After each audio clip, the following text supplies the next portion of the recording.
Hello? You know you gotta pay for that, right? Hey, come on. Not okay.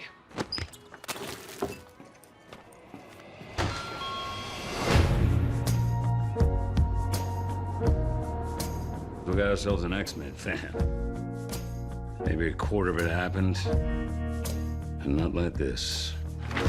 In the real world, people die. Logan. I don't want to talk about it. Logan. Just stop. Be careful.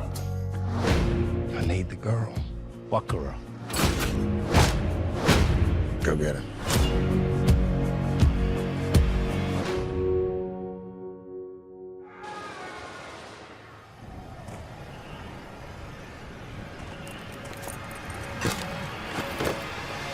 No.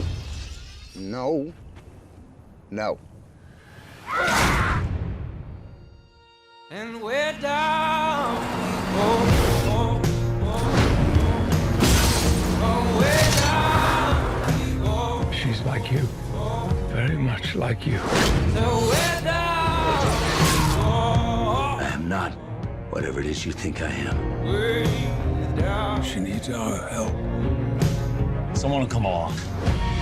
Someone has come along. This is what life looks like.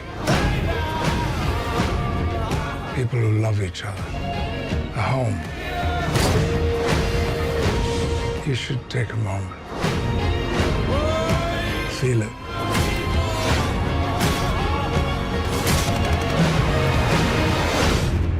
You still have time.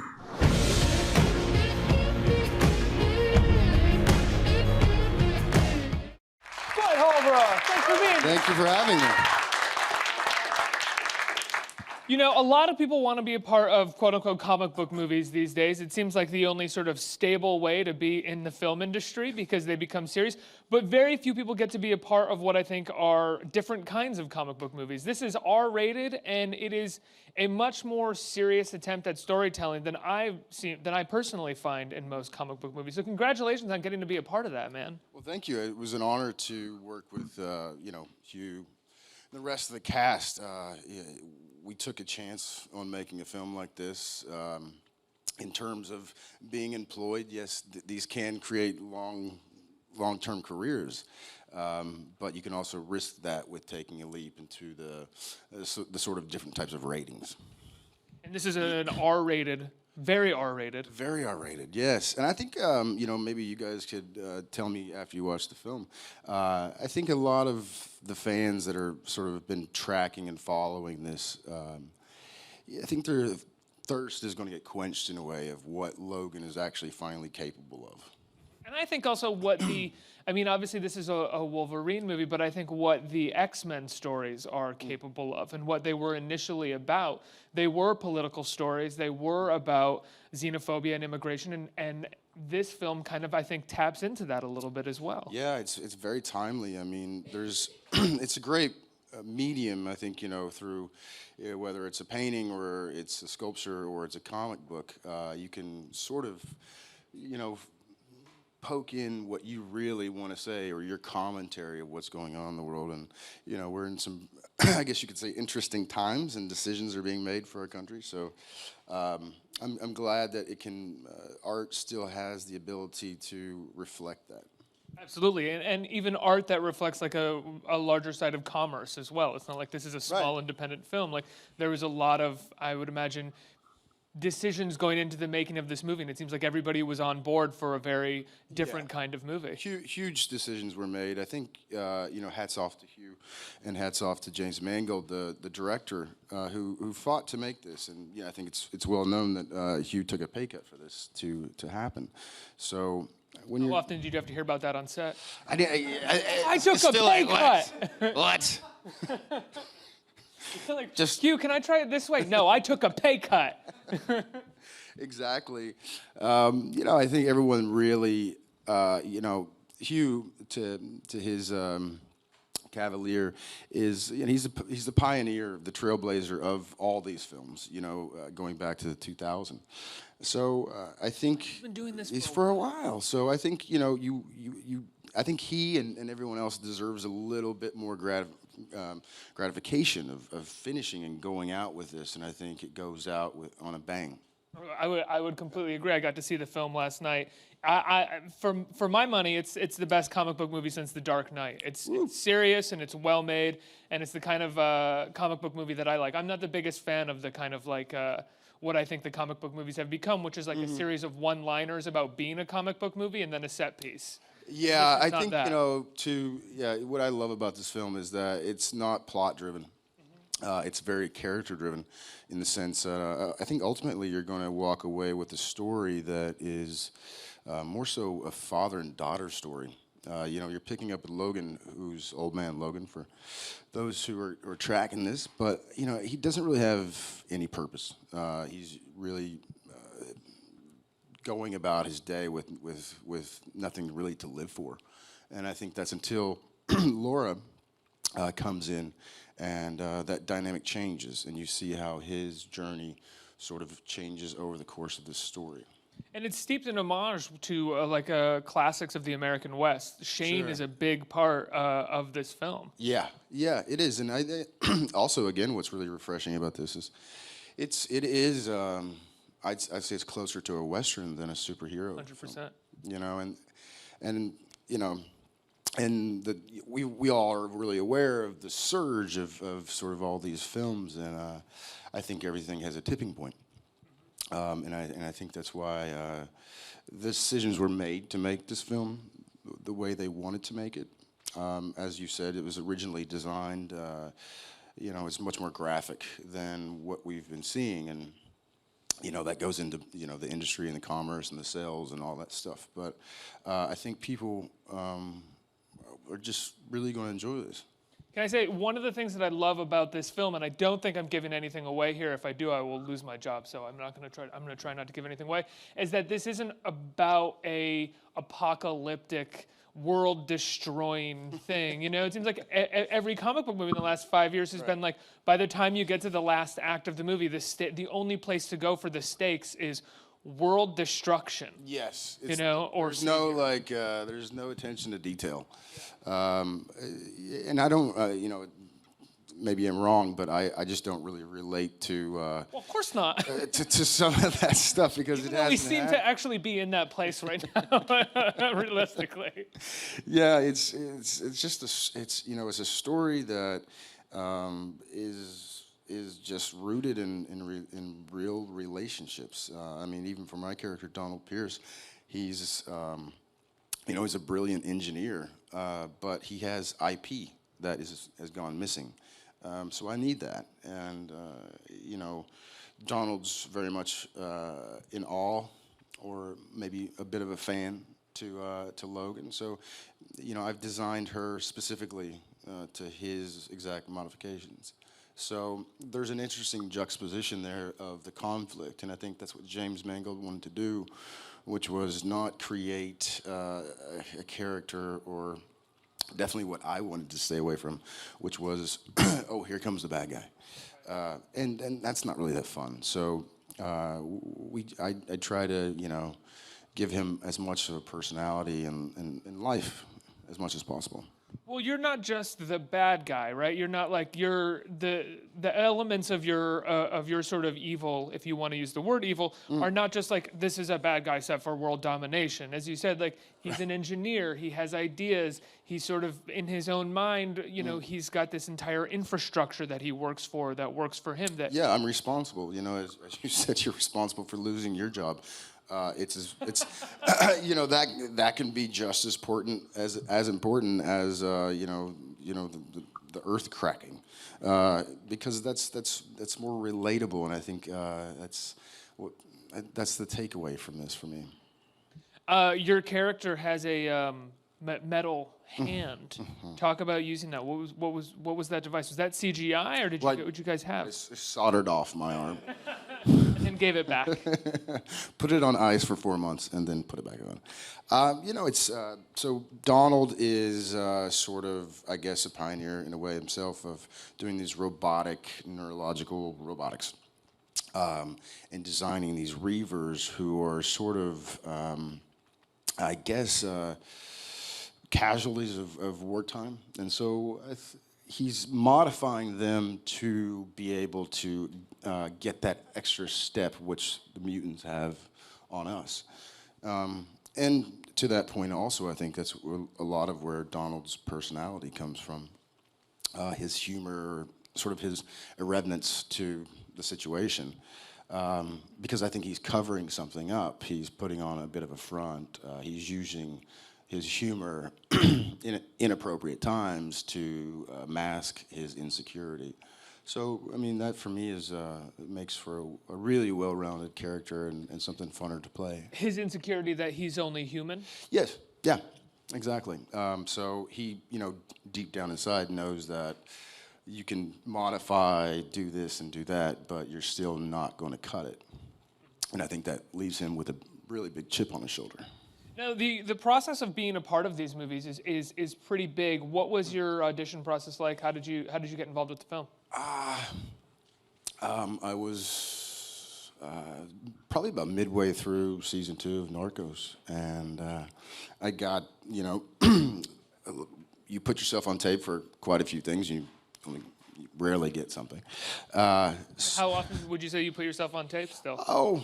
It changes, I guess, the more work you do. But, thinking back to my early days, I've probably gone on 100, 200 auditions, maybe. So you get comfortable with falling flat on your face to a point where I guess you just don't, it just changes you. But I auditioned, and I think it was 3 months, and I didn't hear anything. And then one day I got a call and said, hey, so after you wrap Narcos, you're going straight to Logan. I was like, okay. So I had about 5 days off. So you really have to, I guess, just manage your time. You going straight to Logan? Where'd you guys shoot the film? We were all over. We started in New Orleans. We went through Mississippi. We went through southern New Mexico. And then I think we finished off in Colorado Springs and Colorado. So you guys did a real road trip. Yeah, I mean, it's somewhat chronological to what happened. I don't think we went as north, but yeah. You guys really got what you wanted in getting to make this movie, which is wild for a film like this. Yeah, I think, again, it goes back to the commerce side of all this, people taking risks. You're seeing a film that's generated bukus and gazillions of dollars all over, and it's kind of like a track record, so why would you mess up a good thing? And that's where I think really passion comes into play. That, I've been doing this for so long, and I just don't want to do the same thing again. It gets a bit old. So I think that has to reach its own tipping point for a change to happen, and I guess you could relate that to now, today's time. It's Don't weird. get too political. Everything relates to now. It's impossible for it not to. And what about you working with Hugh, working with Patrick Stewart? Well, Hugh has a really good reputation for good reason. He, to do this, to really put a film on your back and to carry it for 5 months, and that means you're in every day, you're in every setup, you're in every shot. You're working 16 hours a day sometimes. You don't even know what day it is. So to do that, it just takes an incredible amount of stamina. And, the physical shape this guy's in. So, he's consistent, and that's what I love when it comes down to work. It takes a lot of the preciousness out of stuff, and you just get it done. That's what he does. Right, when you're consistent, you kind of show up, you know your lines, you know what you're doing, you block it out. You can kind of move forward. It doesn't require anybody. Yeah, and it's a real trickle-down effect. I mean, you can see that in any business. If the president or CEO is kind of lagging, then why do I want to do this?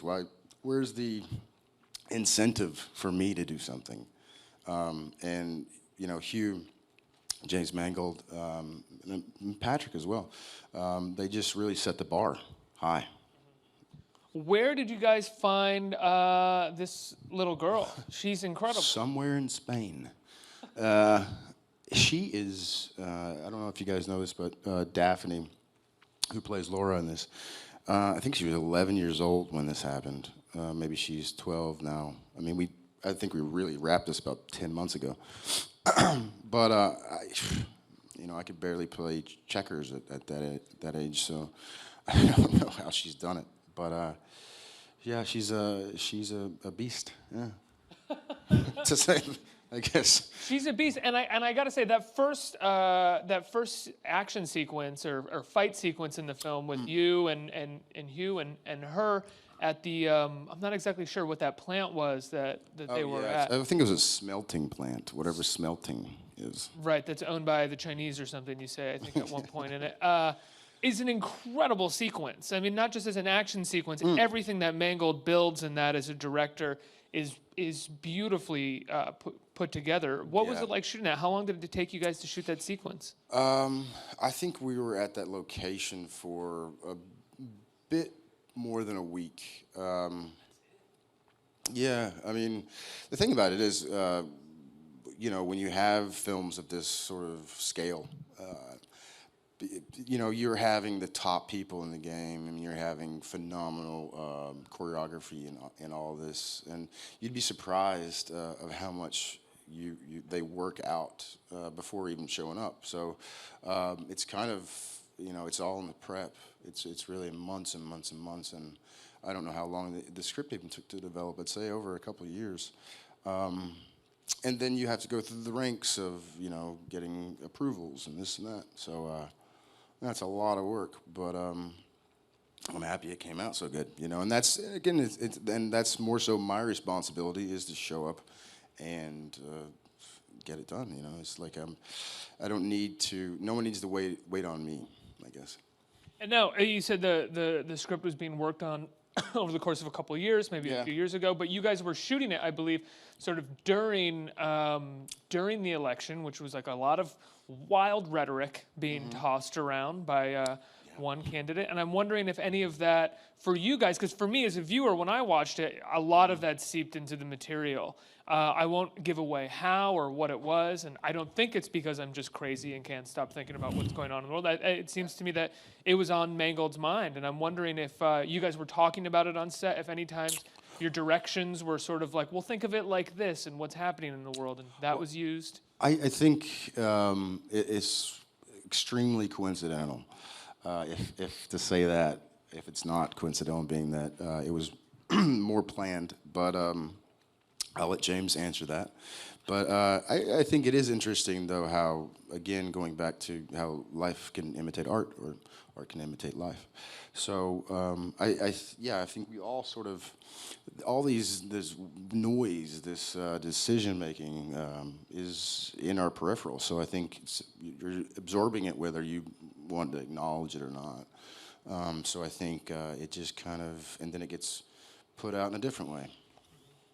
You have Terrence Malick's Song to Song is coming out relatively soon, which you're in. I think I've probably asked you about this before, because anybody that gets on the stage that's a part of a Terrence Malick movie, I ask them what they got to do, how much they got to do, and how much they expect to see of themselves actually in the finished product. Yeah, I mean, I think everybody and their brother got a chance to go down there. It's Terrence has a phenomenal way of making work. And he's got everyone has pretty much their own script, and I think he really he has he's, in my opinion, one of the greatest filmmakers and made some of the best films. I would agree. Yeah, he's fantastic. Days of Heaven is actually one of my favorite films. I go Badlands, but Badlands is great. I also go Thin Red Line too. That was the first of his movies that I ever saw. I was like a kid, and that was like, oh my God, movies can be this. This is amazing. Gorgeous. So basically, I think he's, and I don't want to speak out of school too much, but it's kind of like making a documentary, which is you have maybe 20% of the 100% that you shoot actually you see. It's just his process, which he keeps, I think he finds a lot of the story in the editing room. So I don't know. I'm surprised to see it. I don't know. I'd be surprised if I was in it. I think there's a story about Adrian Brody. Yeah. You know that story? Yeah, the Thin Red Line story. If anybody Yeah. Oh. In the Thin Red Line, if you haven't seen it, it's a World War II movie from 1997, and there is just a bench of whoever the best male actors were in Hollywood at that time that are just making appearances from cameos to major roles in the movie. Sean Penn, George Clooney, John C. Reilly, Woody Harrelson, John Travolta, Savage, Nick Nolte, Nick Nolte. Yeah. Jim Caviezel, who became the More star of the lead, of the movie. yeah. Which I think, oh man, that must have been heartbreaking. But I think he got on the cover of a Vanity Fair, and he was, cast as, and you get to the premieres like, who do you play? What?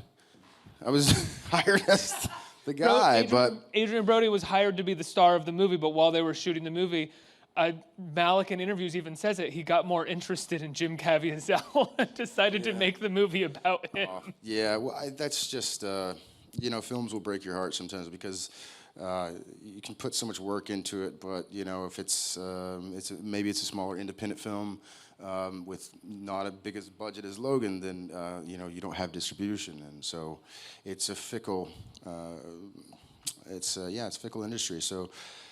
Yeah, they can break your heart, and sometimes when they go well and you get a chance to work on something, I think it just means more.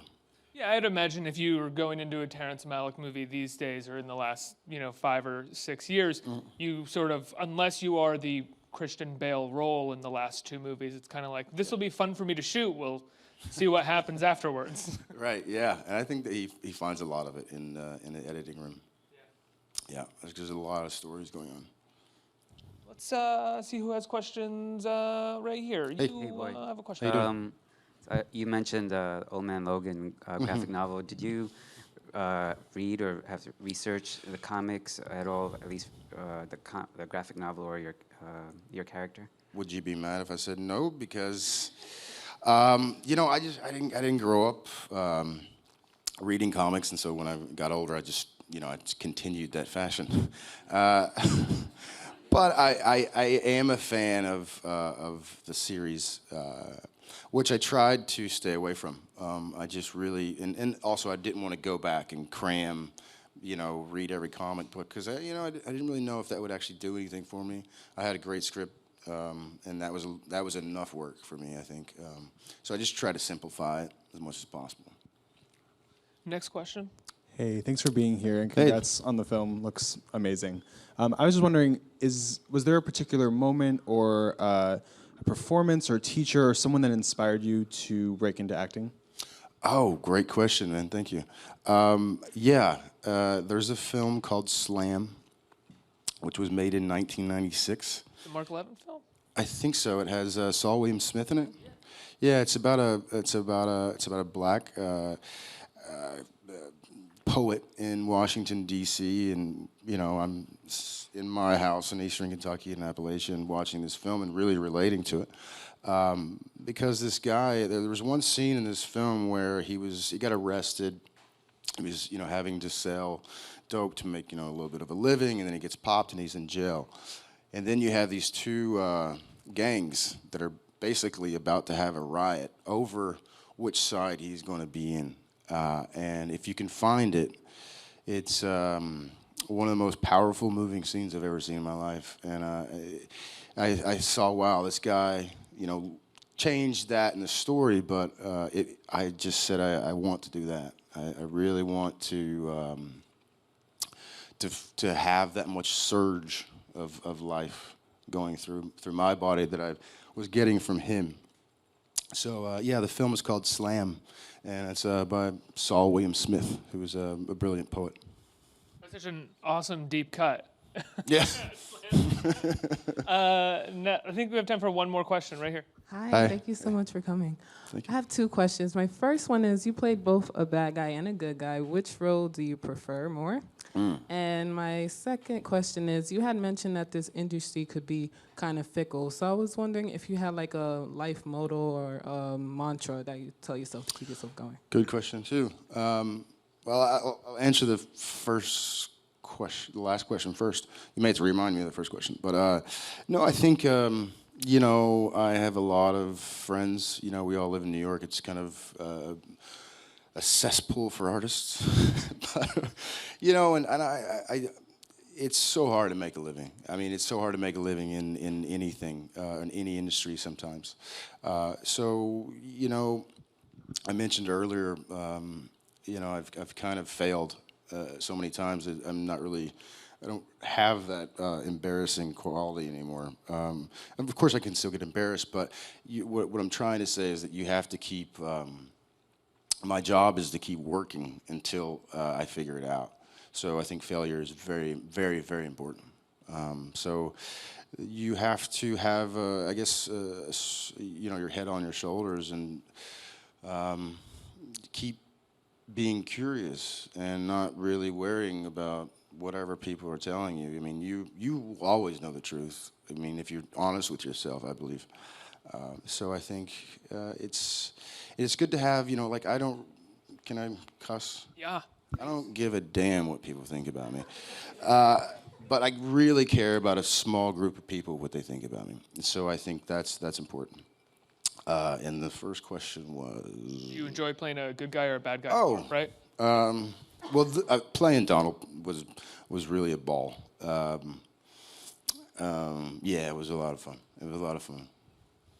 But your bad guy in this, I would say, isn't your sort of standard relishing, twisting the mustache kind of bad guy. Nice try. Wax.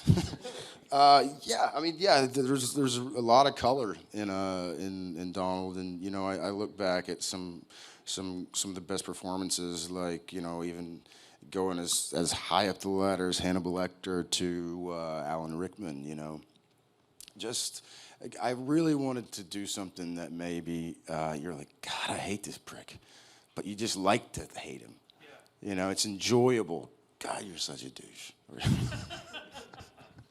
But yeah, that's just what I tried to bring to it. Well, that's adding the sort of nuance and even fear to his character as well as a villain, which you see in the trailer. I think it makes it stronger. Yeah, I think there's you know, when you can sort of not be impressed by anything, it really shows a lot of command, and you know, obviously probably a lot of history in the person as well. Well, Boyd, good to see you. Logan comes out March 3rd. It's fantastic. Boyd Holbrook, everybody.